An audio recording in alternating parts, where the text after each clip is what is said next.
오늘도 주일 2부 예배에 함께 하시는 우리 예배자 여러분들을 주님의 이름으로 환영하고 축복합니다. 여러분, 간절히 소망하기는 오늘 이 예배의 자리가 우리 안에 영적인 심호흡이 충만한 오늘 이 예배의 자리가 되기를 간절히 소망합니다. 우리 안에 주님께서 주시는 그 사랑과 위로의 그 호흡이 가득가득 부어지고, 또 반대로 우리 안에 있는 그 걱정과 근심과 염려의 호흡이 오늘 이 예배를 통해 몰아내어지시는 귀한 예배의 자리가 되기를 주님의 이름으로 간절히 축복합니다. 우리 그런 의미에서 좌우 앞뒤에 계시는 분들과 우리 주님께서 예루살렘의 입성을, 주님의 예루살렘 입성을 축하하며 우리 이렇게 함께 인사하겠습니다. 호산나, 주님께서 오셨습니다. 우리 한번 인사하겠습니다. 네, 호산나 다윗의 자손이 오늘 이 예배의 자리 가운데 오셨음을 믿습니다. 여러분, 우리가 알기로 독수리는요, 하늘의 죄왕으로 불리는 새이기에 어떤 역경과 상황 속에서도 비상을 잘 아는 새로 우리가 알고 있습니다. 그러나 여러분, 조류학자들의 이야기를 들으면 그렇지 않다라고 이야기하는데요. 왜냐하면 독수리가 날개를 가장 활짝 펴게 되면 그 날개의 길이가 무려 2m가 넘는다라고 합니다. 이처럼 거추장스러울리만큼 큰 날개는 오히려 독수리가 비상하는 데는 더 방해가 된다라고 하는데요. 심지어 독수리는요, 자기의 그 날개의 자력으로는 결코 날아오를 수가 없는 새가 독수리라고 합니다. 그만큼 날개가 너무 커서 날개짓으로는 비상이 어려운 새가 독수리라는 거죠. 그런데 성경을 보게 되면 이와 같은 독수리의 현실과는 다르게 독수리의 비상에 대해서 이야기하는 예화가 참 많이 나오는데요. 이사야서의 말씀을 우리말 성경으로 이사야서 40장 31절의 말씀을 보게 되면 이와 같은 말씀이 기록되어 있습니다. 오직 여호와를 앙망하는 자는 독수리가 날개치며 올라간 같을 것이요 라고 이야기합니다. 우리가 성도가 여호와를 앙망하는 신앙으로 하늘을 향하여 하나님의 영광을 향하여 독수리치며 날개 오르듯 올라서야 한다라고 권면하는 말씀인데요. 그러나 여러분, 여기 기록되어 있는 영어 성경과 또 원어를 보게 되면 날개치며 올라가다라는 이 단어가 soaring이라고 기록되어 있는 것을 보게 됩니다. 여러분, soaring이란 스스로의 노력이나 힘으로 날아오르는 것이 아니라 오히려 바람을 타고 오르는 활공을 의미하는 단어입니다. 저는 패러글라이딩을 한 번도 해본 적이 없지만 여러분, 혹시 해보신 분들은 아시겠지만 패러글라이딩을 하는 분들의 이야기를 들어보면 하나같이 중요한 것은 이 패러글라이딩이 잘 날기 위해서는 바람이 어디서 어떻게 부느냐가 그 패러글라이딩의 성패를 가른다라는 이야기를 합니다. 왜냐하면 패러글라이딩은 자체적인 동력으로, 엔진으로 날아오르는 비행기가 아니라 오히려 바람의 기류를 타고 날아가는 것이 패러글라이딩이기 때문입니다. 그리고 이게 바로 소링이라는 나는 항공의 기법입니다. 독수리는 그와 같이 소링을 하는 존재입니다. 자력으로 날개짓하여서 높이 창공을 오르는 새가 아니라 맞바람치는 바람을 타고 오히려 그 바람을 통해 활공하는 새가 바로 독수리라는 거죠. 그래서 독수리는 높이 날아올 때 더더욱 날개를 넓게 피기만 하지 펄럭이거나 자력으로 날개짓을 하지 않는다라고 합니다. 그런데 여러분, 반대로 참새는 100% 자력으로 움직입니다. 우리가 잘 알고 있는 것처럼 참새는 자기의 날개짓으로 날아오르는 새인데요. 그래서 참새는 비가 오거나 폭풍우가 치면 날지를 못합니다. 바람을 거스를 힘이 없기 때문인데요. 하지만 독수리는 비바람이 불거나 폭풍이 오면 더 높이 빨리 비상하게 되는데 바람을 타고 오르는 새이기 활공을 하기 때문입니다. 우리 사랑하는 유저지 장로교회 예배자 여러분, 우리의 연약함 중 하나는 어쩌면 우리는 하나님의 그 바람을 타고 날아오르는 활공을 하기보다 어쩌면 우리는 스스로 100%의 자력으로 날아오르려고 하는 참새와 같이 어쩌면 하나님을 향한 신뢰와 믿음이 아니라 그 날개짓으로 인하여서 오히려 비바람을 만나고 폭풍우를 만날 때마다 더 높이 날지 못하고 땅에 떨어지고 무너지는 것 아니겠습니까? 간절히 소망하기는 우리 유저지 장로교의 모든 성도님들은 비바람을 만나고 폭풍우를 만나거든 오히려 활공을 하여 그 비바람을 타고 더 높이 날아오르는 독수리와 같은 믿음을 가지고 사는 저와 여러분이 되기를 주님의 이름으로 간절히 축복합니다. 고난과 역경을 만나거든 참새처럼 어떻게든 살아보겠다고 발버둥 치면서 날개짓으로 땅에 떨어지지 마시고 오히려 주님을 향한 그 참된 믿음으로 마음을 열고 영혼을 열고 주님을 온전히 바라보며 그 고난의 바람을 타고 더 높이 날아올라 하나님의 영광을 누리는 저와 여러분이 되기를 주님의 이름으로 간절히 축복합니다. 여러분 오늘 본문을 보게 되면 이처럼 그 날아오르는 그 반대바람을 타고 역경을 타고 또 폭풍우를 타고 더 높이 날아오는 인물을 우리가 만나게 되는데요. 바로 우리가 너무 잘 알고 있는 다윗입니다. 하나님께서는 출애굽과 동시에 이스라엘 백성들에게 가나안 땅을 그에게 은혜로 허락하여 주시면서 너희들은 그 땅에 있는 그 가나안의 악한 원주민들을 다 쫓아내고 그 땅을 정복하고 차지하라라고 명령하셨습니다. 그런데 이런 하나님의 사명과 명령을 잃어버렸던 이스라엘 백성들은 그 악한 죄악된 자리를 그냥 품고 그들과 동행하며 그들과 함께 살아가는 죄악을 저지릅니다. 약속의 땅을 정복하라고 주셨지만 그들은 그냥 약속의 땅을 누리는 데 만족하고 정복하는 일에는 실패하였으며 그저 스스로 안주하고 말았던 겁니다. 하지만 오늘 본문의 말씀에서 우리는 그 하나님의 사명을 잃지 아니하고 오히려 하나님의 뜻과 응대 그 악한 원주민들을 몰아내기 위하여 전쟁을 일으키고 승리한 다윗의 행보를 보게 되는데요. 간절히 소망하기는 오늘 이 말씀을 통하여서 우리가 어떻게 이 악하고 폐역하고 죄악이 많고 폭풍우가 일어나며 맞바람이 치는 이 세대 가운데 어떻게 더 높이 날아올라 하나님의 영광을 이룰 수 있는지 하나님의 사명을 성취하며 살아갈 수 있는지에 대해 오늘 말씀을 통해 함께 나누는 귀한 시간이 되기를 간절히 소망합니다. 여러분 먼저 오늘 본문의 말씀을 보게 되면 다윗이 왕위에 올랐을 때 그가 사울의 그 모진 칼날과 역경과 그 시험을 뚫고 이스라엘의 왕위에 올랐을 때 가장 먼저 무엇을 했는지 오늘 본문에서 기록하고 있는데요. 바로 다윗은 이스라엘의 수도를 원래 있던 자리에서 예루살렘으로 옮기고 그 땅에 있었던 여부스 족속, 바로 가나안 이방 족속들을 몰아내는 전쟁을 시작합니다. 우리 다 함께 6절의 말씀을 우리가 한 목소리로 읽겠습니다. 시작. 왕과 그의 부하들이 예루살렘으로 가서 그 땅 주민 여부스 사람을 치려하며 그 사람들이 다윗에게 이르되 내가 결코 이리로 들어오지 못하리라.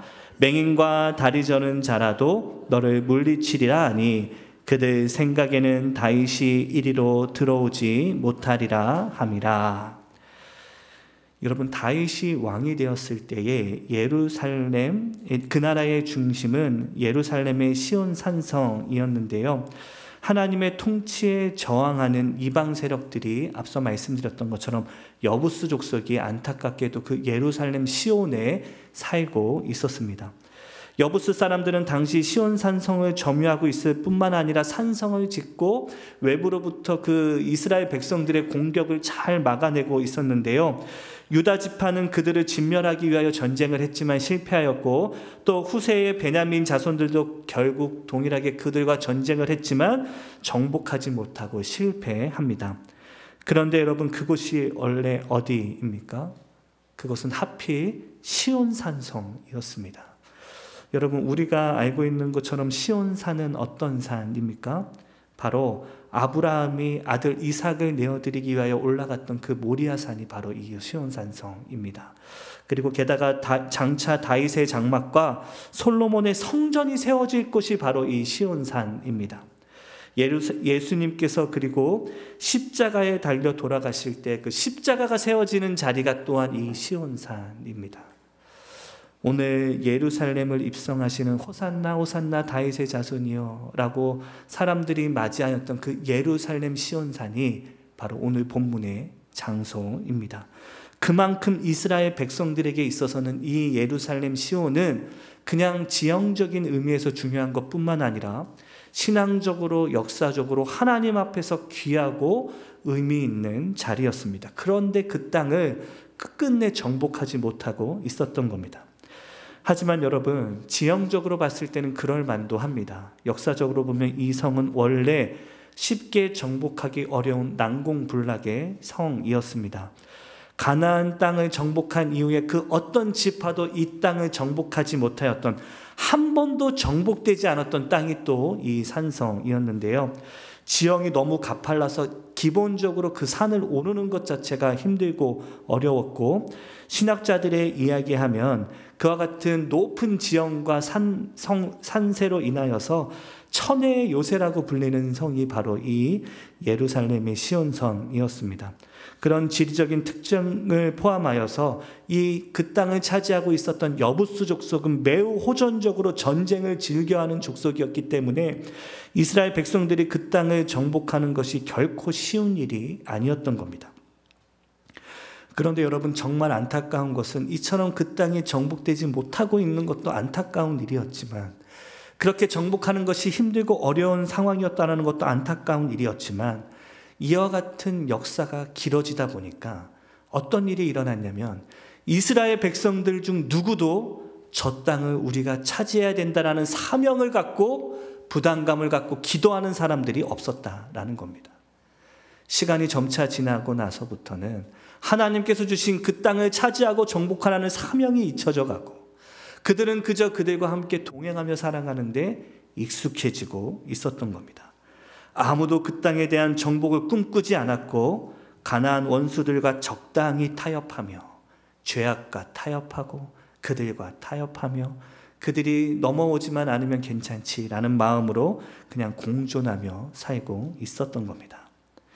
하지만 그렇게 아무도 하나님의 말씀을 기억하지 못하고 현실에 적당히 타협하며 살아가는 그때에 그 땅을 바라보고 주목하고 있었던 한 사람이 있었는데요. 바로 오늘 본문의 주인공인 다윗입니다. 그는 하나님의 말씀에 따라 예루살렘 한복판에 사로잡고 있는 그 시온 산성의 잔존을 참지 못하고 왕이 되자마자 전쟁을 일으킵니다. 그 전쟁의 결과가 7절에 기록되어 있는데요. 우리 7절의 말씀도 우리 한 목소리로 읽겠습니다. 시작. 다윗이 시온 산성을 빼앗았으니 이는 다윗의 성이었더라. 여러분, 다윗이 왕위에 오르자마자 하나님의 약속을 잊지 않고 기억하고 그 땅과의 전쟁을 선포하며 그 땅을 빼앗습니다. 그리고 여부스 족속의 땅이었더라. 여부스 가나안의 그 악한 그 가나안 땅에 있는 자들의 성이었더라가 아니라 이제는 다윗의 성이었더라라고 성의 이름이 달라집니다. 가나안의 이방 족속들의 성이 하나님의 성으로 다시 회복된 겁니다. 왕위에 오른 다윗은 그 즉시 전쟁을 일으켰고 이스라엘의 역사상 유례없는 승리를 거두고 그 땅을 정복하고 차지합니다. 그런데 여러분, 이 다윗이 저지르고 있는 이 전쟁은요, 단순히 그가 왕위에 잠깐 올랐을 때의 호기로움과 또 왕위에 올랐다는 그 흥분과 설렘으로 갑자기 그 땅을 정복해야 되겠다라는 영웅심에 일으킨 전쟁이 결코 아니었습니다. 여러분, 다윗이 일으킨 이 전쟁은 순간적인 감정이나 분노로 인한 것이 아니라 아주 오랜 시간 동안 그 마음에 숙명과 같이 남겨져 있던 사명으로 일으킨 전쟁이었음을 알게 되는데요. 우리 사무엘상 17장 51절과 54절의 말씀을 함께 읽겠습니다. 이 말씀은 다윗이 그 블레셋 장수였던 골리앗을 죽인 이후에 그가 무엇을 했는지를 기록하고 있는 말씀인데요. 우리 함께 한 목소리로 읽겠습니다. 시작. 다윗이 달려가서 블레셋 사람을 밟고 그의 칼을 그 칼집에서 빼내어 그 칼로 그를 죽이고 그의 머리를 베니 블레셋 사람들이 자기 용사의 죽음을 보고 도망하는지라. 다윗은 그 블레셋 사람의 머리를 예루살렘으로 가져가고 갑주는 자기 장막에 두니라. 아멘. 여러분, 여기서 등장하는 이 블레셋 사람의 머리는 단연 그 골리앗의 머리입니다. 소년 다윗이 물맷돌로 골리앗을 쓰러뜨린 후 골리앗의 머리를 칼로 베고 그 머리를 들고 다름 아닌 어디로 갔다라고 기록합니까? 예루살렘 시온으로 갔다라고 기록합니다. 그런데 여러분, 이 본문의 내용이 그냥 읽으면 별 의미가 없어 보이지만 그때의 배경적인 상황을 알고 이 본문을 읽으면 다윗이 왜 그 머리를 들고 예루살렘으로 갔는지 이해를 하게 되는데요. 통상적으로는 여러분, 그때 당시에 전쟁을 통해 적장의 머리를 베었을 때에는 그 머리를 들고 자신의 승리한 자의 나라의 수도로 가서 그 적장의 머리를 온 마을에 내걸고 승리를 자축하는 것이 그때 당시의 일반적인 풍습이었습니다. 그렇게 따지면 다윗은 사울 왕조의 수도였던 마하나임의 그 블레셋 장수였던 골리앗의 머리를 달아놓는 것이 통상적인 일이었습니다. 그런데 다윗은 그 머리를 들고 마하나임에 가지 않고 베들레헴도 아니고 멀리 떨어져 있는 예루살렘까지 걸어가 그 시온 산성에 그 머리를 걸어둡니다. 왜냐하면 여러분, 그때 당시에도 시온 산성이 있던 그 예루살렘은 여부스 족속이 차지하고 있었던 땅이었기 때문입니다. 다윗은 적진의 한가운데에 들어가 적장의 머리를 그 마을 한가운데에 걸고 선포하고 있는 겁니다. 내가 반드시 돌아와 이 땅을 차지하리라. 이 일이 다윗이 왕이 되어 그 예루살렘 시온 산성을 정복하기 20년 전의 일입니다. 다윗은 지난 20년 동안 그 사명을 한순간도 잊지 않고 하나님의 사명을 붙들고 살아가다가 때가 되었을 때, 자기가 왕이 되었을 때 한치의 망설임도 없이 전쟁을 일으켜서 그 땅을 정복하고 차지한 겁니다. 여러분, 너무 감격스럽지 않습니까? 모든 사람은 다 잊어버렸던 하나님의 사명을 붙들고 있었던 그 단 한 사람으로 인하여 그 땅이 정복되어지고 하나님의 나라가 회복되어지고 여부스 족속의 성이었더라가 다윗의 성이었더라. 하나님의 성이 되었더라. 하나님의 나라로 정복되었더라라는 역사의 기록이 우리 가운데 주어지고 있는 겁니다. 여러분, 하나님의 비전을 품고 살아가는 그 한 사람으로 하나님의 나라는 성취되고 하나님의 나라는 확장되어지며 이 땅 가운데 하나님의 뜻이 이루어집니다. 간절히 소망하기는 우리 유저지 장로교회 모든 성도 여러분들은 그 하나님의 사명과 소명을 붙들고 하나님의 나라를 이루고 하나님의 뜻을 이루고 성취하며 나아가는 거룩하고 복된 주님의 자녀들이 되기를 주님의 이름으로 간절히 축복합니다. 여러분, 얼마 전에 우리 한국의 자녀들에게 이와 같은 설문조사를 했는데요. 그 설문의 내용이 참 충격적이고 안타까워서 말씀 나누려고 하는데, 설문의 내용이 이런 거였습니다. 만약에 너에게 10억을 주면 1년 동안 죄를 짓고 1년 동안 감옥에 갔다 올 수 있겠느냐라는 설문조사를 했는데요. 고등학생의 57%는 나는 죄를 짓고라도 10억을 받겠다라고 이야기합니다. 그리고 중학생의 42%도 나는 죄를 짓고 10억을 받겠다라고 이야기합니다. 그런데 여러분, 더 충격적인 것은 초등학생들의 응답인데요. 초등학생 23%도 나는 죄를 짓고 10억을 받겠다라고 응답했습니다. 그 어린 아이들이 10억이 뭔지 알고 10억을 받을 수만 있다면 1년 동안 감옥에 갔다 오더라도 나는 죄를 짓고도 갔다 오겠다라는 응답을 합니다. 그리고 연관 질문으로 이런 질문도 했는데요. 이웃의 어려움과 관계없이 나만 잘 살면 된다는 이야기에 어떻게 생각하냐라는 이야기에 고등학생 36%는 그게 맞다, 나도 그렇게 생각한다 라고 이야기했고, 중학생 27%도 이웃이 어떠하든지 상관없이 나는 나만 잘 먹고 살면 된다 라고 응답했고, 무려 초등학생 19%도 나는 주변에 있는 사람이 어떠하든지 나만 잘 먹고 잘 살면 된다라고 응답했습니다. 이 시대를 살아가는 우리 자녀들이 지금 어디에 초점을 두고 어디에 목표를 두고 어느 것에 삶의 중심을 두고 살아가고 있는지를 너무 분명하게 보여주는 사례라고 생각해서 그들의 마음의 중심에 비전이 없이 살아가는 삶이 얼마나 비참한지, 그리고 지금 우리가 살아가는 그 현실이 얼마나 비참한 현실인지를 보여주는 너무 중요한 사례라고 생각됩니다. 여러분, 만약에 여러분에게 이런 질문을 한다면 여러분은 뭐라고 대답하시겠습니까? 그리고 사랑하는 여러분의 자녀에게 만약에 이런 질문을 한다면 여러분의 자녀들은 무엇이라고 대답할 것이라고 생각하십니까? 사랑하는 기도자 여러분, 우리가 잘 아는 신앙서적 제목 중에 이런 책이 있습니다. 목적이 이끄는 삶이라는 책이 있는데요.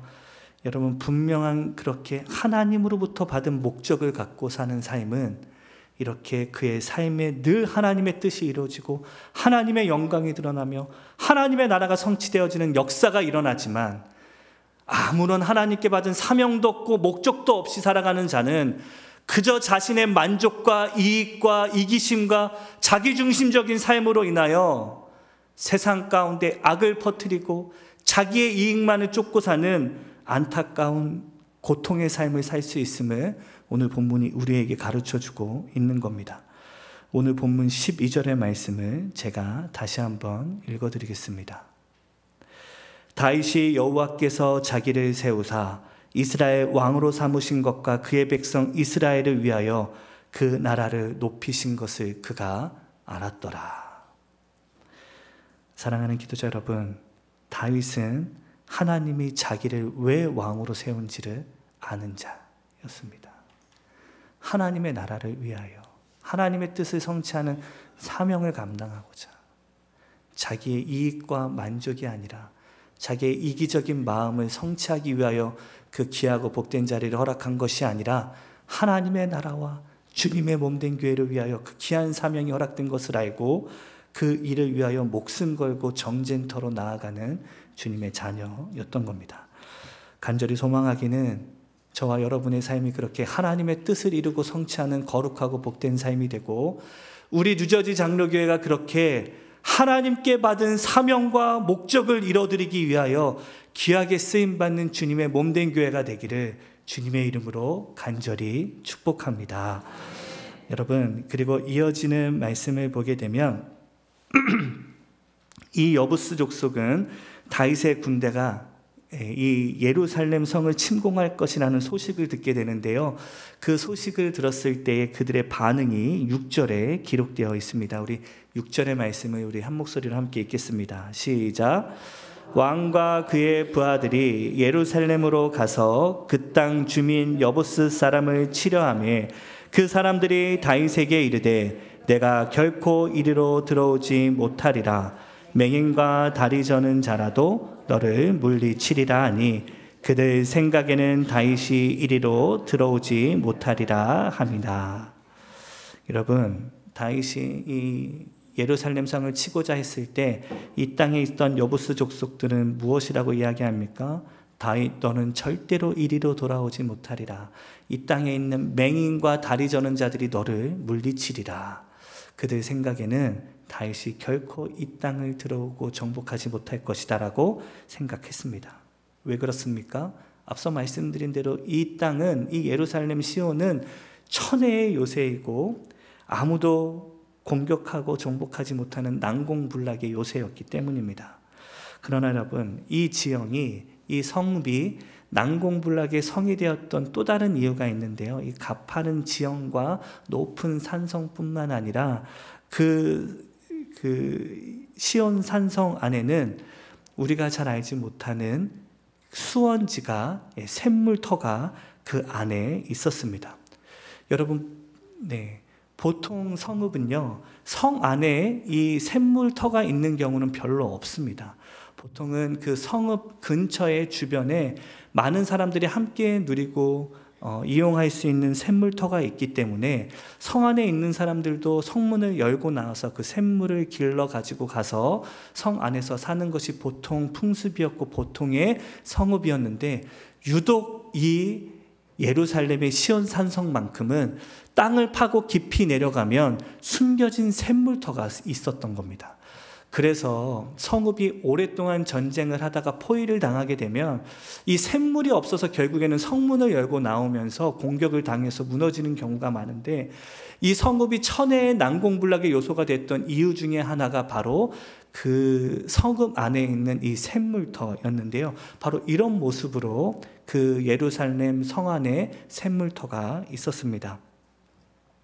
그런데 오늘 본문을 보게 되면 다윗이 어떻게 이와 같은 천혜의 난공불락의 이 시온 산성을 정복했는지 그 이유가 오늘 본문 8절에 기록되어 있는데요. 우리 8절의 말씀도 우리가 한 목소리로 함께 읽겠습니다. 시작. 그날에 다윗이 이르기를 누구든지 여루스 사람을 치거든 물 깃는 대로 올라가서 다윗의 마음에 미워하는 다이저는 사람과 맹인을 치라 하였으므로 속담에 이르기를 맹인과 다리 저는 사람은 집에 들어오지 못하리라 하더라. 아멘. 여러분, 오늘 본문의 말씀이 무엇을 가르쳐 줍니까? 그 천혜의 요새를 만드는 핵심적인 요인이었던 그 샘물이 오히려 그 성읍을 정복하는 길이 되었다라고 성경이 기록합니다. 다윗이 뭐라고 이야기합니까? 여부스 사람을 치고자 하는 자는 다 어느 길로 오라고 이야기합니까? 그 샘물길, 그 땅에 파여져 있던 숨겨진 그 길을 타고 올라가 그 땅을 정복하라고 이야기합니다. 실제로 이스라엘 백성들은 아무도 모를 것 같았던 그 숨겨진 샘물터로 올라가 그 땅을 정복합니다. 여러분, 다윗은 그 샘물터의 존재를 알고 있었습니까? 몰랐습니까? 네. 숙덕숙덕 안 하셔도 되고 큰 소리로 대답하세요. 다윗은 알았습니까? 몰랐습니까? 알았습니다. 그러니까 그 길로 올라가서 정복하라고 이야기를 했죠. 다윗은 그 길을 알고 있었습니다. 그리고 성경은 다윗이 그 길을 어떻게 알고 있었는지도 기록하는데요. 우리 10절의 말씀을 우리가 한 목소리로 함께 읽겠습니다. 함께 읽겠습니다. 시작. 만군의 하나님 여호와께서 함께 하시니 다윗이 점점 강성하여 가니라. 여러분, 성경은 다윗의 승리의 원인을 무엇이라고 설명합니까? 그들 주변에 지혜가 많은 책략자가 많거나 돕는 군사들이 많거나 지혜 있고 돈 많은 사람들이 있어서 그와 같은 승리를 거뒀다라고 이야기합니까? 아닙니다. 만군의 하나님 여호와께서 그와 함께 하시니 그가 점점 강성하여져서 하나님의 뜻을 이루고 하나님의 나라를 확정하는 귀한 역사를 이루었다라고 성경이 기록합니다. 400년 동안 천혜의 요새를 만들었던 기밀 통로를 가르쳐 준 자는 하나님이십니다. 하나님이 다윗을 그 땅을 정복할 길을 알려주셨고 그 여부스 족속의 교만한 조롱을 참게 하셨고 그 상황 가운데서도 그 땅을 정복할 하늘길을 땅을 통하여 하늘길뿐만 아니라 땅길을 열어서 그 땅을 정복하도록 만드신 분은 우리 하나님 여호와이십니다. 여러분, 다윗이 그 폭풍과 같은 고난 속에서도 높이 날아오를 수 있었던 이유가 무엇입니까? 다윗은 하나님의 바람을 타는 주님의 귀한 자녀였기 때문입니다. 어떻게든 자기 날개짓으로 살아보려고 하는 그 미련한 참새와 같은 삶이 아니라 하나님의 은혜를 타고 하나님의 영광을 타고 하나님의 말씀에 따라 그 닥쳐오는 그 고난과 아픔의 바람마저도 하나님과 함께 창공하며 날아가는 그 은혜로 그 귀하고 복된 삶을 누리며 하나님의 뜻을 이룰 수 있었던 겁니다. 다윗의 전성기를 이야기하고 있는 말씀이 11절과 12절에 기록되어 있는데요. 우리 11절과 12절의 말씀도 우리가 한 목소리로 읽겠습니다. 시작. 두로왕 히람이 다윗에게 사절들과 백향목과 목수와 석수를 보내매 그들이 다윗을 위하여 집을 지으니 다윗이 여호와께서 자기를 세우사 이스라엘 왕으로 삼으신 것과 그의 백성 이스라엘을 위하여 그 나라를 높이신 것을 그가 알았더라. 아멘. 여러분, 다윗이 얼마나 크게 장성하고 확장하고 높이 날아올랐던지 다윗에게 사절들이 찾아오는데 두루왕 히람은 백향목과 목수와 석수를 보내어 그 예루살렘 성 안에 다윗의 성을 지어줍니다. 다윗의 집을 지어주는 거죠. 그 주변의 열강들도 다윗이 얼마나 위대한 자인지를 알고 인정한 겁니다. 왜요? 다윗의 날개짓이 대단하고 놀라워서가 아니라 그를 높이시는 하나님의 바람이 크고 놀라운 것을 알고 그는 그 하나님의 은혜를 타고 날아오를 줄 아는 자이며 하나님의 영광과 은혜와 축복을 누릴 줄 아는 자임을 주변에 있는 사람들이 더 분명히 잘 알고 있었던 겁니다. 그래서 다윗이 고백합니다. 여호와께서 자신을 세우셔서 이 이스라엘의 왕으로 삼으셨고 그 나라를, 그가 섬기는 나라 이스라엘 백성들을 높이셨다라고 스스로 고백합니다. 여러분, 여기 다윗이 점점 강성하여지니라 라고 기록되어 있는 이 단어, 히브리어 단어를 원어로 보게 되면 할라크부가돌이라는 히브리어 단어인데요. 이 뜻은 그의 걸음이 날로 넓혀져 가더라. 그가 더 넓은 땅을 차지하고 그의 지배력이 더 넓어지더라. 그의 삶의 지경이, 그의 통치 영역이 더욱더 넓어지더라 라는 의미입니다. 어떻게 그와 같은 은혜를 누릴 수 있었습니까?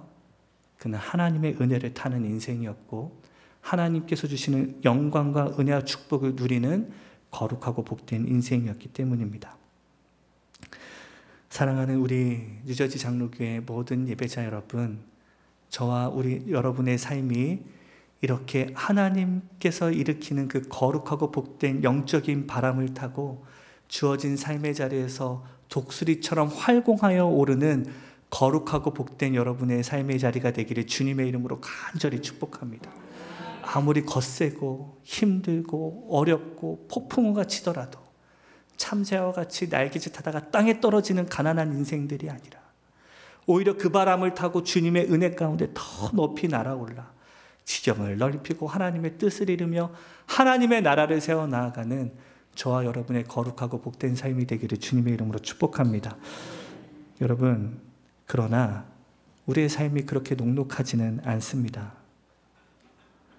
여러분, 우리 자녀들을 생각해도 동성애 문제는 이제 더 말할 것도 없습니다. 우리 자녀들이 동성애를 인정하지 않으면 이 미국 사회에서 살아갈 수조차 없습니다. 매일매일 총기 문제는 계속해서 들려오고 있고 우리 초등학생들에게까지도 사탕의 약을 타서, 약을 심어서 사탕이 우리 아이들에게도 돌아다니면서 죄송하지만 마약이 담긴 사탕을 우리 초등학생 아이들이 먹는 현실이 되었다라고 합니다. 그리고 이제는 폭풍 같은 경제적인 위기와 이민 정책으로 인하여서 이 땅에 이민자로 살아가는 게 더 척박하고 고통스럽고 눈물 나게 생겼습니다. 우리가 살아가야 하는, 우리 자녀들이 살아가야 하는 이 땅의 이민자의 삶의 자리는 어쩌면 더 척박하고 비바람이 불고 폭풍 속을 걷는 인생일 수가 있을 겁니다. 그러나 여러분, 그와 같은 우리의 삶의 그 폭풍 속을 우리가 어떻게 살아갈 수 있다라고 주님이 말씀합니까? 다윗과 같이 그 바람을 타고 주님을 향한 믿음과 신뢰와 또 하나님에 대한 그 참된 믿음으로 그 가운데서도 믿음 잃지 아니하고 주님을 향한 참된 신뢰와 믿음으로 더 높이 날아오르라고 우리에게 권면합니다. 여러분, 말씀을 마치고자 합니다. 여러분, 어느 마을에 당나귀 한 마리가 우물에 빠졌습니다. 그러자 이 주인은 우물에 빠져있는 그 슬피 우는 당나귀를 보면서 너무 마음이 아프지만 어떻게든 이 당나귀를 구하기 위해서 여러 가지 시도를 했지만 도무지 이 당나귀를 구할 방법이 없는 겁니다. 마침 당나귀가 너무 늙었고 이제는 더 이상 쓸모없겠다라고 생각했던 주인은 그 우물을 흙으로 파묻어서 이 당나귀의 울음소리를 그치게 하겠다라고 결정합니다. 그래서 그 마을에 있는 많은 사람들을 불러서 함께 삽을 가지고 와서 흙을 퍼서 우물에 던지기 시작합니다. 한참을 그 사람들이 흙을 파서 우물에 던지기 시작하자 어느 순간 더 이상 당나귀의 울음소리가 들리지 않는 겁니다. 사람들은 마음이 안타까웠지만 그래도 어쩔 수 없었기에 마음을 뒤로하고 계속해서 흙을 뿌린 이후에 그 우물을 함께 들여다보는데요. 여러분, 그 우물 안에는 놀라운 광경이 펼쳐지고 있었습니다. 당나귀는 자기를 파묻기 위해 던지는 그 흙을 털어서 땅 밑으로 계속해서 보내고 있었고, 그렇게 흘러내려간 땅바닥에 당나귀는 계속해서 발버둥 치며 그 땅을 다지기 시작하자 그 흙이 그 지반이 되어서 당나귀를 파묻기 위한 흙들이 지반이 되어 더 높이 높이 올라와서 어느 순간 당나귀가 높은 자리 위로 올라와 있었던 겁니다. 산채로 그 당나귀를 매장시키려고 했던 그 흙더미가 오히려 그 당나귀를 우물에서 구원하는 계단이 된 것입니다.